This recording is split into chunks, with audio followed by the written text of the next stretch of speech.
Bienvenidos a la Escuela de Capacitación Bíblica de la Iglesia Cristiana Renacer. Estamos llevando adelante el estudio Las Parábolas de Jesús. Hoy vamos a ver la parábola de la higuera estéril. ¿Por qué estudiamos las parábolas? La verdad es que necesitamos estudiarlas a fondo para entender grandes principios espirituales que el Señor Jesús enseñó en su época y que siguen tan vigentes como desde esa época hasta ahora. Son principios del reino. El reino tiene que ver con el gobierno de Dios.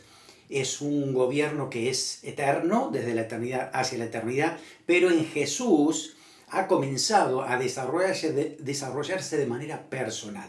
Cada vez que alguien acepta a Cristo en su corazón, desde ahí el reino de Dios empieza a trabajar en su mente, en su corazón, y también dice la palabra de Dios que llegará un momento en que el Señor Jesús vendrá y Él va a establecer su reino aquí en la tierra. Para poder transmitir muchas de estas verdades espirituales, el Señor Jesús trató de ser lo más práctico, sencillo y que se pudiera entender para que las personas que le escuchaban realmente pudieran aplicar toda esa enseñanza que el Señor les daba. Así que Él usaba un método que era muy conocido para los judíos en esos tiempos. Ya lo venían usando los fariseos, los saduceos y aquellos que estaban enseñando a otros aún en las sinagogas, y el método era a través de parábolas. La parábola es una palabra griega que, viene de dos palabras. Una es la para, que significa al lado de, y balo significa arrojar o poner algo al lado de otra cosa. Así que decimos que una parábola es una figura retórica que sirve para explicar una verdad espiritual profunda, que necesita cierta aplicación y que hay que hacerla de manera sencilla, comparándola con un relato que se extrae de la vida real, puede ser ficticio o verdadero, y ese relato nos ayuda a entender. Por eso es una cosa al lado de la otra. La verdad espiritual que quiere enseñar Jesús, comparándola con un ejemplo de la vida práctica. De esa manera la gente lo aprendía muy fácil, entendía. Ellos mismos sacaban conclusiones. Ustedes leen las parábolas y la mayoría no tiene la conclusión de Jesús. La deja abierta para que la persona que está leyendo o está escuchando esa parábola saque sus propias conclusiones, de tal modo que eso es mucho más fuerte todavía que si alguien te da la conclusión. Cuando tú haces el cierre y entiendes por qué el Señor está diciendo esto, no te vas a olvidar más, lo vas a aplicar y vas a decir esto es lo que yo necesito. Es importante entender que hay que cuidar la interpretación de la parábola.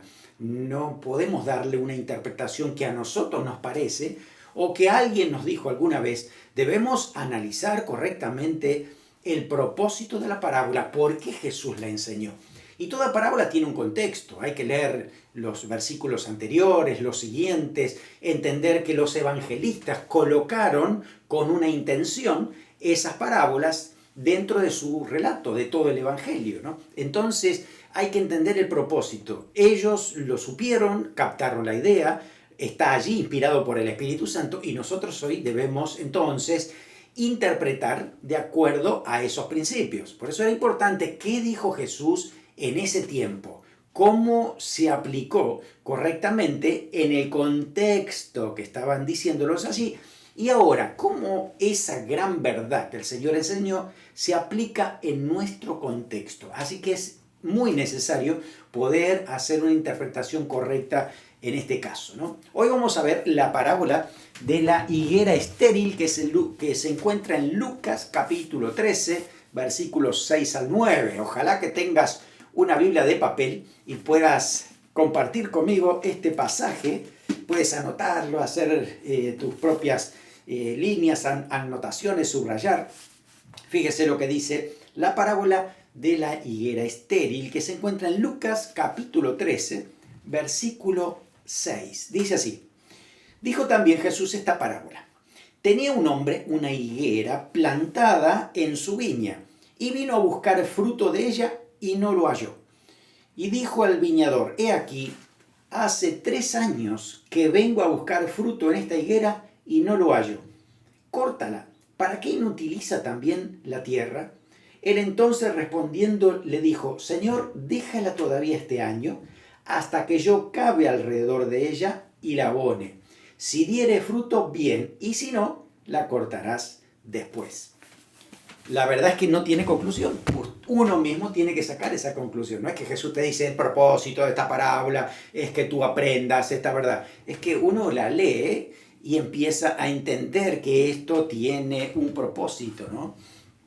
Jesús, si usted lee el contexto, Jesús lo que quería hacer era destacar que el reino de Dios, ¿sí?, se ha acercado, ha llegado al mundo de una manera directa a través de Jesucristo, a través de Él. Así que el Señor comenzó predicando, ¿no? Y cada persona debería responder a esta invitación. ¿Usted recuerda cuál fue el primer mensaje de Jesús? Arrepentíos, porque el reino de los cielos se ha acercado. También lo dijo Juan, pero Jesús enseñaba esta gran verdad: hay que arrepentirse, ¿no? Y desde ese principio en adelante es que hablamos después que va a venir el reino de Dios. Quiere decir que si no nos arrepentimos, el reino de Dios no viene a nuestro corazón, ¿no? Ese es el principio. ¿Arrepentirse de qué? Obviamente tiene que ver del pecado. Pecado es la posición que nos ha alejado de Dios. Es habernos equivocado en la voluntad de Dios, no haberla hecha, desobedecer a Dios, desobedecer su ley. Dios nos ha dicho lo que deberíamos haber hecho y no lo hemos hecho. Es así desde niños, siempre hemos pecado, por lo tanto es necesario volver a traer otra vez esa palabra. Hoy por hoy en nuestro contexto, en nuestra cultura, no se escucha mucho la palabra pecado. Se ha tratado de quitarla del medio y de hecho algunas iglesias también la quitan del medio. Es un gran problema porque si no, no tiene sentido el mensaje de Jesús. No tiene sentido la cruz de Cristo si nosotros no hablamos acerca de lo que significa pecado, ¿no? Entonces, por eso es importante entender el principio. Jesús dijo, arrepentíos porque el reino de los cielos se ha acercado. Ese es el principio, que cada persona pueda tomar esa decisión. O acepto a Cristo o lo rechazo. No puedo quedar indiferente. De hecho, ser indiferente significa que lo he rechazado. No significa que todavía está pendiente la decisión. Si tú todavía no has decidido que Cristo, que Jesús sea tu Salvador, significa que tu decisión no es que está pendiente, tu decisión ya está definida. Tú estás diciendo, yo no quiero que Jesús sea mi Salvador. Así que yo afrontaré las consecuencias eternas de perdición porque todavía no he aceptado a Cristo en mi corazón. Así que es importante entender esto, porque el mensaje ya está dado y uno tiene que tomar esa decisión urgente. Jesús la explica con esta parábola, para que todos pudieran entender exactamente de lo que se estaba tratando. La decisión más importante de nuestra vida. Una higuera era una planta, un árbol de fruto, que era un papel muy importante en la vida de los judíos. Llegó a significar la prosperidad del pueblo judío, del pueblo de Israel. Cuando uno lee algunos pasajes de la Biblia, como Primera de Reyes, capítulo 4, 25, dice que Judá e Israel vivían seguros, cada uno debajo de su parra y debajo de su higuera, desde Dan hasta Berseba, todos los días de Salomón. Es decir, la persona que podía estar en su casa bajo la vid, pero también bajo la higuera, comiendo de sus frutos, era un símbolo de que estaba siendo prosperado, estaba tranquilo, estaba seguro, y eso era lo que pasaba en los días de Salomón. Miqueas capítulo 4, versículo 4, dice, se sentará cada uno debajo de su vid y debajo de su higuera, y no habrá quien los amedrente, porque la boca de Jehová de los ejércitos lo ha hablado. Hay una profecía en un tiempo donde Israel estaba mal, ¿sí? De hecho, venían otros países alrededor y les robaban todos los frutos, ¿no? Así que las higueras quedaban peladas y no tenían nada, tampoco las uvas, ¿no? Entonces el sentido es que Jesús o Dios está diciendo aquí una profecía que en los tiempos que Dios iba a traer restauración, iban a volver otra vez a estar debajo de la higuera, comer de la higuera, en ese sentido, ¿no? De que iban a tener prosperidad. Así que hablaban de la seguridad de cada israelita que vivía bajo una viña y una higuera que eran propias. Podían cultivarlas y obtener el resultado, el fruto. Ahora, cuando uno va a la palabra de Dios, también encuentra que Israel muchas veces desagradó a Dios, en desobediencia, por supuesto. Y la ira de Dios sobre el castigo que había estaba simbolizado por remover, quitar el fruto de la vid y de la higuera. Siempre están juntas ahí la vid y de la higuera. Así que la higuera también era ese símbolo que si Dios traía un castigo, entonces se llevaba el fruto de esa higuera. Jeremías 8:13 dice, los cortaré del todo, dice Jehová. No quedarán uvas en la vid ni higos en la higuera. Se cortará la hoja y lo que les he dado pasará de ellos. Eso significa que les llegaba un juicio por haberse apartado de Dios, por tanto iba a ser quitado el fruto, ¿no? Ese símbolo de prosperidad iba a desaparecer.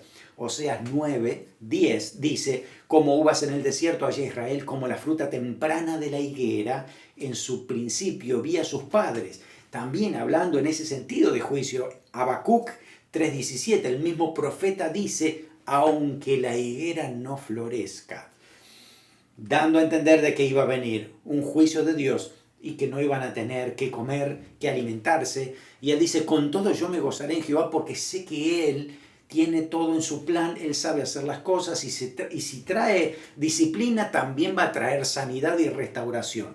De hecho, Dios lo ha hecho siempre y ahora con Jesucristo las cosas son más evidentes en ese sentido, de que Dios siempre trae misericordia, restauración, ¿no? Y que ese símbolo ahora es la realidad de los que viven en la bendición de ser hijos de Dios. También el juicio era simbolizado por esa destrucción de la higuera. Lo encontramos en Isaías capítulo 34, versículo 4. Dice, caerá todo su ejército como se cae la hoja de la parra y como se cae la hoja de la higuera. Era una manera de decir, así iba a traer destrucción. Joel 1:12, asoló mi vid, descortezó mi higuera, del todo la desnudó y derribó, sus ramas quedaron blancas. También símbolo de juicio, lo mismo que Jeremías 5:17, donde dice, comerá tus mies y tu pan, ¿no? Otro pueblo iba a traer, Dios iba a permitirlo y iba a traer juicio. Comerá a tus hijos y a tus hijas, comerá tus ovejas, tus vacas, comerá tus viñas, comerá tus higueras. Ese símbolo está representado entonces cuando alguien iba a ser castigado y disciplinado por Dios por su desobediencia, por no tener realmente ese contacto con Dios, ese encuentro, esa relación con Dios, traía disciplina y eso justamente lo que iba a pasar, iban a ser destruidas las higueras en ese sentido. Bueno, vamos a la palabra, leemos que hay un contexto en esta parábola, ¿no? Cuando el Señor cuenta acerca de lo que es esta higuera inútil, la higuera que no produce fruto. No, Jesús, en ese contexto, quiere dejar bien en claro de tomar esa decisión por seguirle, ¿no? Recibir la gracia o rechazarla. ¿Qué vamos a hacer? ¿Qué iban a hacer ellos también, los israelitas que estaban escuchando el mensaje del Señor? Así que con esto quería sacudir, despertar al pueblo que estaba dormido, que estaba ciego, que iba hacia la perdición y necesita reaccionar, ¿no? Y darse cuenta que Jesús venía a traer la vida, venía a traer dirección, salvación eterna. Los judíos religiosos, ellos simplemente alegaban con orgullo que pertenecían al pueblo de Dios, que eran los elegidos. Y si Dios nos eligió a nosotros y no a otros pueblos, ¿por qué nosotros deberíamos hacer otra cosa si ya estamos elegidos? Y ya, pertenecemos al pueblo de Israel, somos de Dios, Dios siempre nos va a seguir amando, ¿no? Pero eso realmente imposibilitaba en ellos, en el corazón de ellos, una actitud de sumisión, de humildad, de dependencia de Dios. Parecía que con el título ya era suficiente y no había un acercamiento genuino a Dios. Por eso Jesús presenta esto y tantos otros mensajes, ¿no? Ellos creían que la salvación era algo automático. Somos hijos de Dios porque pertenecemos al pueblo de Israel, acá está mi documento, pertenezco a la familia tal, ¿no? Y ellos creían que por descendencia simplemente iban a ser salvos.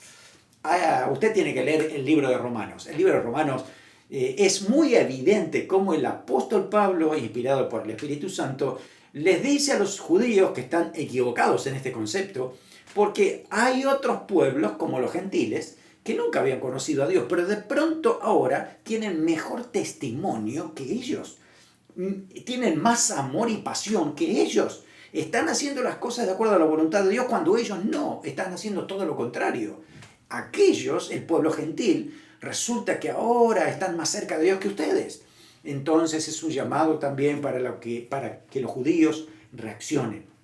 Se dé cuenta que necesitan salvación, pero viene solo a través de Jesucristo, porque la nacionalidad no salva a nadie. Ahora somos todos un pueblo, ¿no?, comprado por la sangre del Señor Jesús, porque le hemos recibido al Señor en su corazón. Todos los discípulos estaban bien enterados de esto, predicaban el mensaje, los seguidores y nosotros también decíamos: en ningún otro hay salvación, solo en el Señor Jesucristo. No te salva ni tu familia, ni tu descendencia, ni tu cultura, ni tus propios principios, ni tu vieja religión, no te salvan.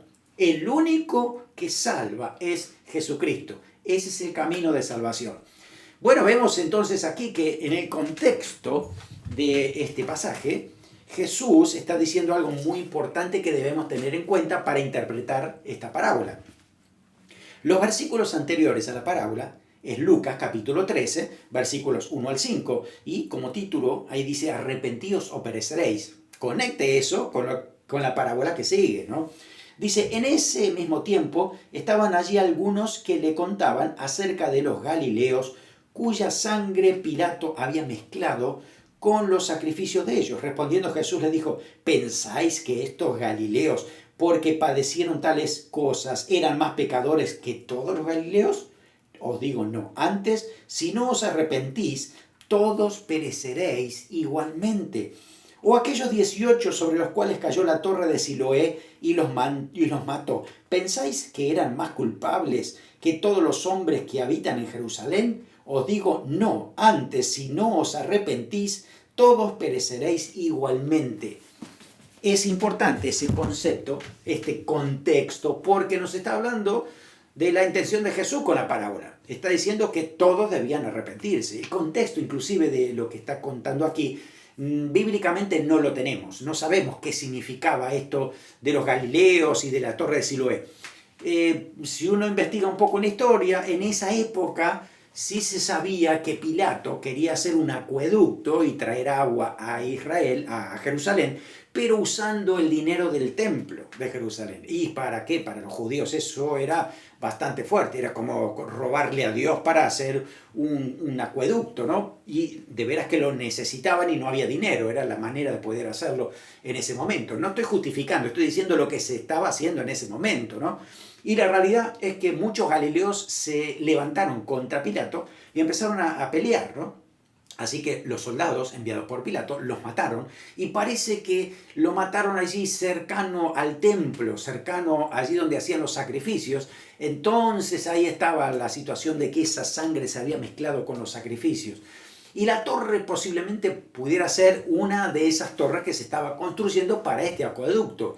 Y parece que justamente esa torre cayó sobre algunas personas, y todos los judíos eran muy rápidos para juzgar, ¿no? Ah, si le cayó la torre, por algo será. Eso dicen también nuestras abuelas, ¿no? Ah, sí, si algo pasó, seguramente hay algo de fondo, ¿no? Si esto le cayó la torre, seguro que eran pecadores, ¿no? Y Dios, mire, les mandó ahí para castigarlos, lo mismo que estos galileos, ¿no? Y Jesús dice: ¿ustedes piensan que esos galileos que nos mató Pilatos eran más pecadores que todos los otros? No, son todos iguales, y si no se arrepienten, todos van a perecer igualmente. Por eso el punto es arrepentimiento. Lo mismo, los que le cayó la torre, ¿ustedes creen que a los que le cayó la torre son más pecadores que a otros que se salvaron? No.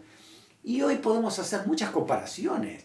Si de pronto uno dice, bueno, hay muchas personas que cayeron bajo una situación X, por un accidente, por un acto de terrorismo, por un terremoto, y nosotros decimos, esto debe ser por juicio de Dios porque son más pecadores que otros, nos equivocamos. Jesús dice que nos equivocamos. ¿Por qué? Porque todos somos pecadores y debemos arrepentirnos. Por eso aquí con este contexto entendemos que la parábola tiene que ver con arrepentimiento genuino, sincero, ¿no? Que la gente evidencie esto.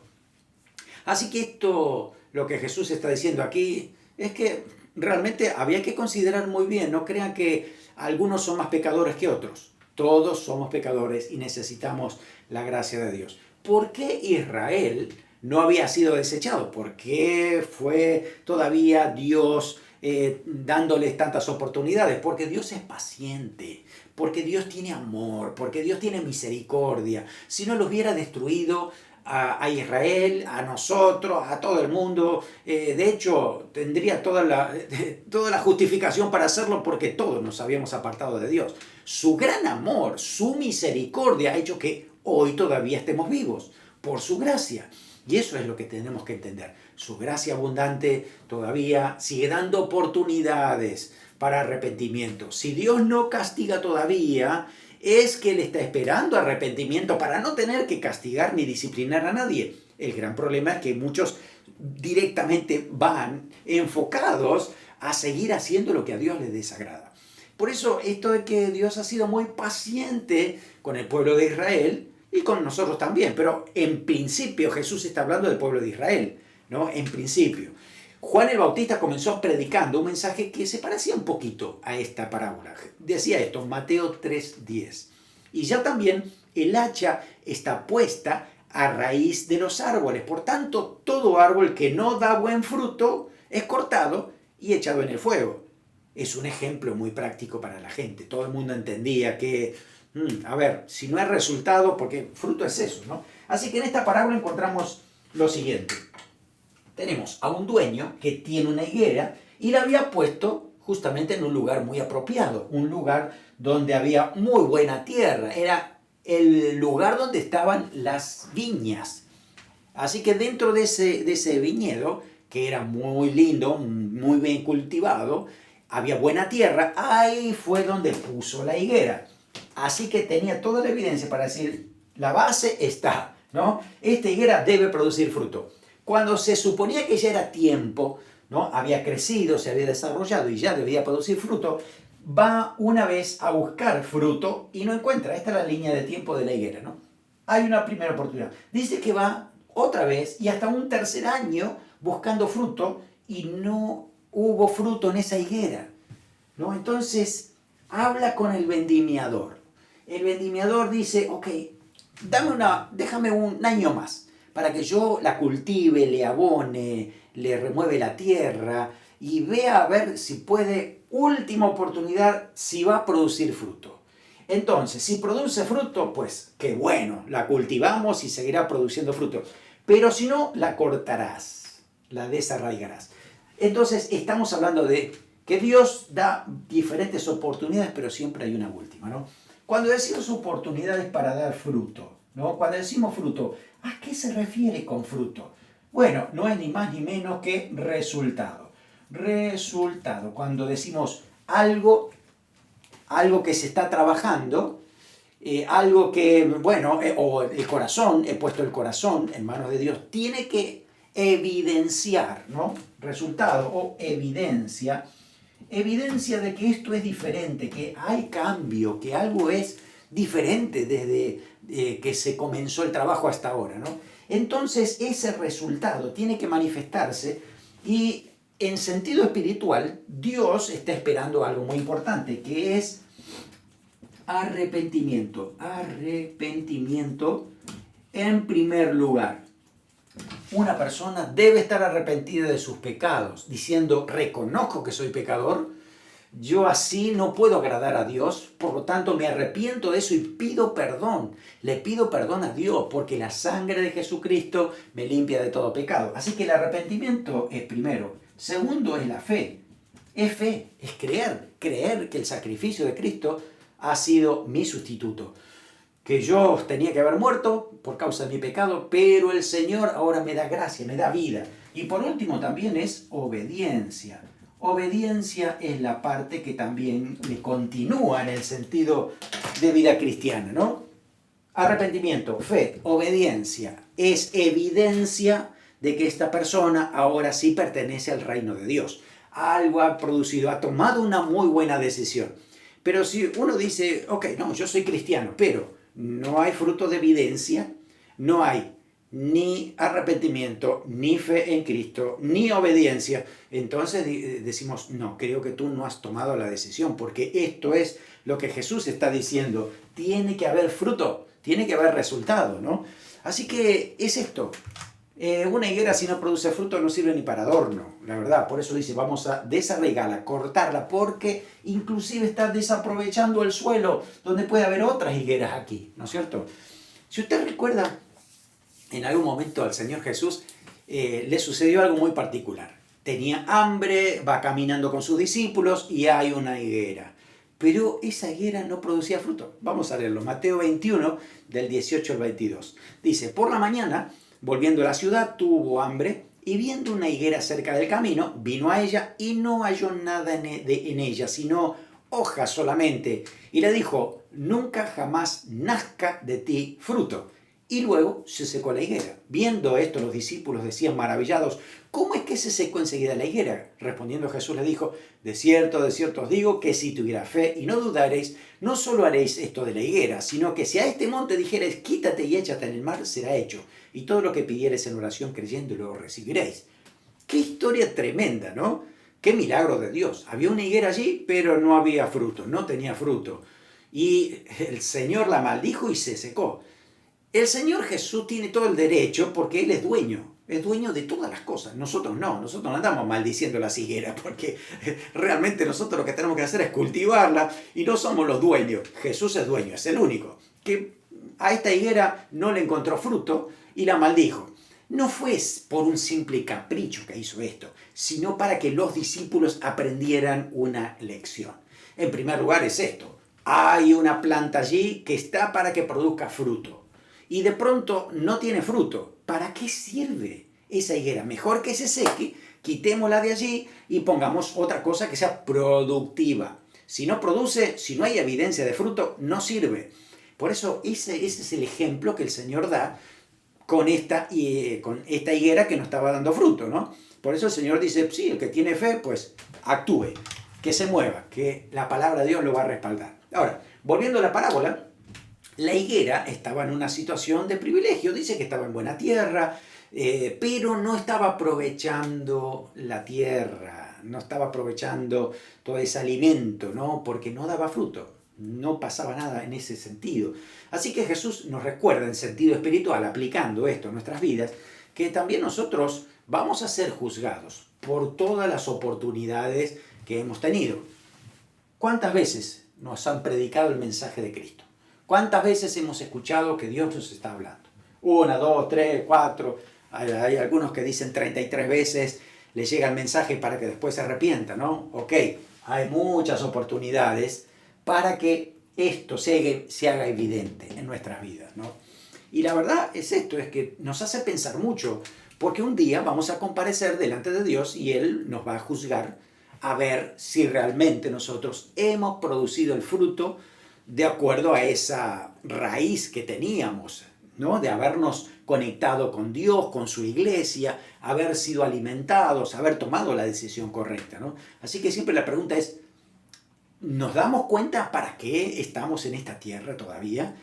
¿Para qué estamos aquí? ¿Estamos produciendo el fruto que Dios espera de nosotros?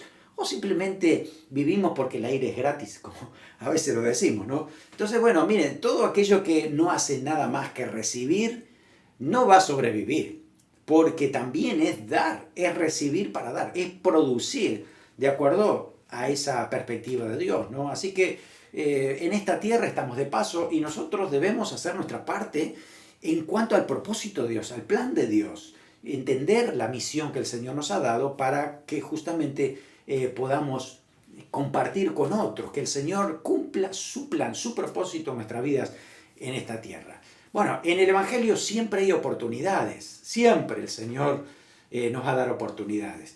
Yo recuerdo haber ido una vez a predicarle a una persona que estaba en estado de inconsciencia, y eso me lo habían dicho ya. No conoce al Señor esta persona, está en estado de conciencia, yo no sé si le va a escuchar, pero usted quisiera predicarle el Evangelio. Claro, vamos allí, porque estaba ya en las últimas horas de vida. Así que empecé a hablar con esta persona y, bueno, le empecé a hablar como si me escuchara. Y le empecé a hablar acerca del mensaje del Evangelio, de la realidad de Jesucristo, de cómo el Señor trae vida. Y de pronto le pregunto, si usted me está entendiendo lo que yo le estoy diciendo y quiere aceptar a Cristo en su corazón, déjeme saber de alguna manera. Quiere aceptar a Cristo en su corazón. Y la persona me dice, amén. Y ese amén para mí fue tan impactante. Y digo, menos mal que vine, menos mal que estoy hablando con esta persona, ¿no? Así que le hice en su mente repetir esa oración, entregarse a Cristo. Y uno dice, wow, el Señor, de tantos años que tenía este hombre, siempre lo ha rechazado. El último día, y a partir de ahí, después yo sé que se murió y la persona fue con el Señor, ¿no? Pero hasta el último día tiene oportunidad. El gran problema es que no sabemos cuál es la última. A veces especulamos con que Dios nos da muchas oportunidades. Yo soy joven, algún día voy a servir al Señor. Tengo tanto para hacer, tengo que aprovechar mi tiempo. Inclusive ahora, estamos en verano, hay que aprovechar el verano. Después que llega el invierno, sí, voy a la iglesia. Después que no tenga nada que hacer, esté aburrido, pues ahí me pongo a servir al Señor. Y estamos desaprovechando las oportunidades que el Señor nos está dando. Hay una última oportunidad. No sabemos cuál es. Puede ser esta. Y la verdad es esto, que el Señor está diciendo esto. Dios, el dueño, a través de Jesucristo, nos ha dado la última oportunidad. Ahí está el Señor, está con su sacrificio para nosotros, para que nosotros tengamos vida y para que pudiéramos aprovechar esa salvación que el Señor nos ha dado.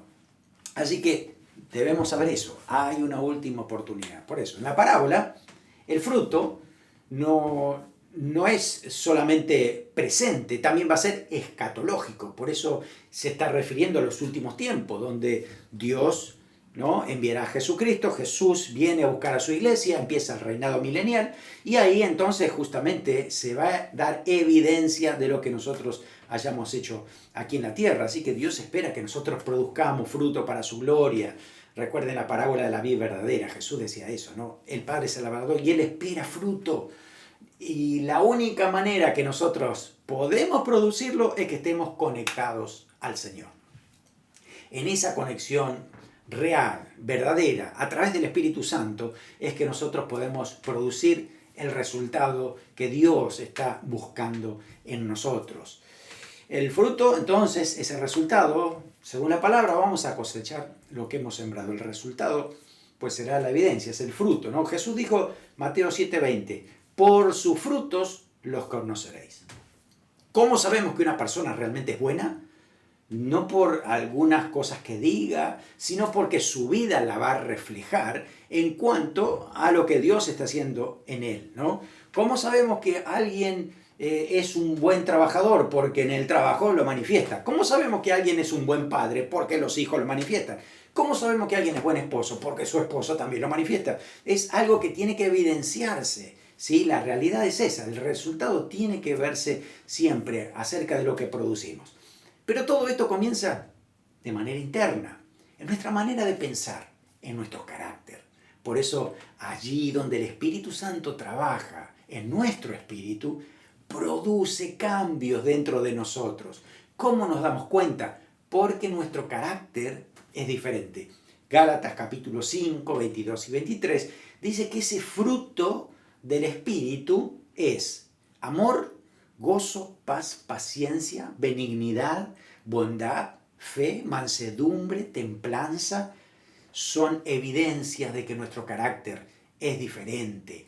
El Espíritu Santo está trabajando en nosotros y justamente la evidencia es el fruto, el resultado. Hay mucha gente hoy que dice, ¿dónde está Dios? ¿Por qué? ¿Dónde está Dios en medio del sufrimiento, de la injusticia, de la maldad? Pero la verdad es que Dios tiene un tiempo. Dios va a traer juicio, Dios va a traer justicia, pero será en el momento cuando Dios lo decida, después de haber dado oportunidades para arrepentimiento, porque Dios no quiere la perdición de nadie. Dios no quiere que la gente termine en el infierno. Dios siempre ha dicho eso, yo quiero que tengas vida. Por eso envía a Jesucristo, por eso manda todo ese plan para nosotros, pero está ahí latente nuestro libre albedrío, nuestra decisión, la libertad de poder decidir dónde nosotros queremos pasar la eternidad. O con Jesucristo, con el plan eterno del Evangelio, o en condenación en el infierno. Es una decisión que uno mismo toma, ¿sí? Entonces, no es para culpar a Dios. Nosotros tenemos la decisión en nuestras manos. ¿Qué es lo que estamos haciendo?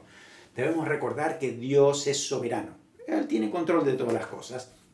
Dios reina, Él sabe lo que está haciendo y quiere que todos se arrepientan, que todos vayan al conocimiento de la verdad. Por eso es que un año más, para que produzca fruto, a ver si hay evidencia. Y si no, pues bueno, ya después no hay remedio. Si una persona durante toda la vida, todo el tiempo que Dios le ha dado, tantas oportunidades que Dios le dio, no produce fruto, lamentablemente será desarraigado. También dice quemado en el fuego, ¿no? Como diciendo, no sirve para nada. Porque la higuera o la vid es una madera tan mala que no sirve ni siquiera para hacer brasas y un fuego, ¿no? Simplemente se quema porque no sirve. ¿Qué aprendemos de esta parábola? Miren, toda persona tiene que tomar una decisión con respecto a Jesús. O lo acepta o lo rechaza. Todos vamos a dar evidencia del fruto. Si hemos aceptado a Cristo, pues eso se va a evidenciar. Si simplemente fueron palabras, nuestra conducta también lo va a manifestar. Por eso es que todavía Dios espera. Si Dios no ha venido todavía, si Jesús no ha venido a buscar a su iglesia, ¿qué está esperando? Arrepentimiento. Así que Dios espera para que se arrepienten. No es en vano, no es que el Señor se le pasó por alto tener que venir a buscarnos. Está esperando con un propósito, y es que las personas se arrepientan. Eso dice la palabra del Señor. Hay muchas oportunidades, Dios nos da muchas oportunidades, pero siempre hay una última. No sabemos cuál es.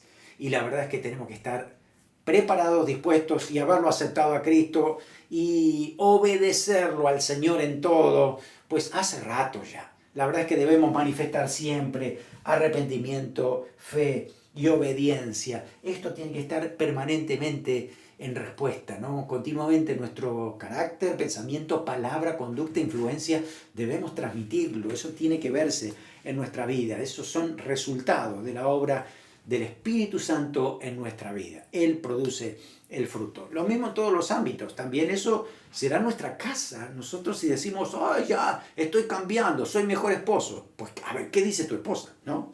Soy mejor padre con mis hijos. Y como lo dicen tus hijos, ¿no? No, yo soy mejor cristiano. A ver, ¿cómo se evidencia la iglesia? En tu comunidad. ¿Eres mejor trabajador? ¿Qué dice tu trabajo? ¿No? Entonces la evidencia tiene que estar allí. Tus acciones hablarán mucho más que tus palabras. Es la realidad de cuando el Señor ha tomado control de nuestras vidas. El Espíritu Santo trabaja dentro de nosotros y como somos obedientes, pues entonces eso se va a manifestar. El tiempo del juicio de Dios va a llegar. Parece como que Dios se retrasa, pero la Biblia dice que no. No se retrasa como algunos lo tienen por tardanza, sino que es paciente para con todos, no queriendo que ninguno perezca, sino que todos procedan al arrepentimiento, dice el apóstol Pedro. Es una realidad que estamos predicando hoy. El Señor va a venir. El Señor Jesús puede venir en cualquier momento y ahí todo va a estar definido. Hoy todavía tenemos la oportunidad de hacer cambios, de tomar buenas decisiones. Así que quiero animarte a esto, a saber de que un día, pues ahí el Señor, o recibiremos recompensa del Señor por lo que hayamos hecho, o lamentablemente vendrá el castigo. Entonces uno tiene que tomar decisiones hoy, que son trascendentes. Conectarse con Cristo, saber que el Señor es nuestro Salvador, que lo podemos tener en nuestro corazón. Dice Juan 15, 5 y 6, el que permanece en mí y yo en él, este lleva mucho fruto, porque separados de mí nada podéis hacer. El que en mí no permanece será echado fuera como pámpano y se secará, y los recogen y los echan en el fuego y arden. Es una realidad que se va a cumplir en el momento que Dios lo haya estipulado. Nosotros, mientras tanto, tenemos oportunidades para aprovecharlas. Y hoy es tiempo de aprovecharlas. Si el Señor te está hablando a tu vida, sea por aceptar a Cristo en tu corazón, sea por servirlo, sea por integrarte a la iglesia, sea por compartir la palabra con otras personas, sea porque Dios tiene un ministerio para ti, no dejes pasar esas oportunidades. Hay una última oportunidad y no sabes cuál es. Hoy es día de tomar una buena decisión. Quiero animarte a que lo hagas. No dejes pasar este día sin orar, sin buscar al Señor y decirle, Señor, me estás hablando, me arrepiento de no haberlo hecho antes, pero creo en ti y voy a ser obediente a lo que tú me dices en tu palabra. Gracias, Señor.